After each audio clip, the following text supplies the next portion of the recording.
If the thought of speaking to politicians on the national, state, or local stages makes you nervous, you're not alone. New York State Partners in Policymaking wants to introduce you to people who have been there and done that. Meet JD Flores and Jensen Carabello. They are both from Rochester. There's barriers everywhere you look. I think there's barriers for everyone, but I just so happen to be lucky that all my intersections can create barriers. I'm a woman of color, I'm also a disabled woman, so there's all these other things. English is a second language in my home. There's all these intersections that meet and kind of can create barriers depending on who you are. Self-direction is honestly, it's the world to me. It's my entire universe. Being able to just direct my life and be the boss of my life. When I was 15 years old, I was actually forced into a nursing facility. So I had to, really become an advocate and really, just take the lead in my life. And right now I live in my own apartment independently. I have supports and services that kind of support my independence.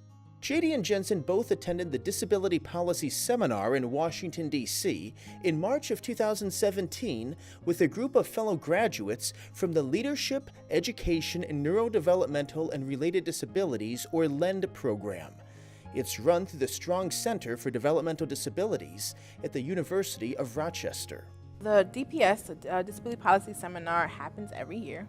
And what happens is a group of advocates and self-advocates and professionals get together and they learn about what's in legislation currently, what's happening, what could happen. This year we really focused on the Medicaid cuts and how to prevent that from happening. We also focused on the SSDI cuts or the changes in SSDI. So we really focused on that. It was the week when they were going to vote or not vote on the Affordable Care Act. And we all were on the Hill advocating, and I tell you that those young professionals and the self-advocates felt such a sense of accomplishment. Jensen told the story about how he would probably not be alive if it weren't for Medicaid. So those things, telling stories is so important to people who don't know the disability field, because it's the stories that people remember. For a lot of new people, and even for me, I've done this a lot, I get nervous a lot, and that's okay. That's okay to be nervous. I heard somebody say this in Washington, but if you're feeling nervous, that just means that you want to do well, and that's okay, So you can be okay with that. But also, another big thing to keep in mind is you are, if you're a self-advocate, you are the expert in your life. No one knows your life better than you. The first time I went, I was intimidated, but I think the trick is to go with somebody who's done it before and to be very well prepared.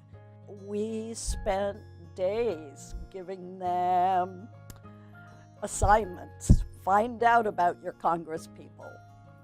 What are they for? What are they against? What bills have they introduced? Do your homework. Really, once you do your homework, there's nothing they can say to kind of take you off your square. If you know that they voted yes for this and voted no for that, and if you know what their track record looks like, what they're really interested in, then you can really just navigate your own visit. Remember that they work for you. Like they're your rep. They work for you. They work to get your votes to stay in their positions. And then the second thing is to know that you're going to be a little uncomfortable because change was never comfortable. You could look in the history books and it was always uncomfortable for those doing it. I think you just have to go on a limb.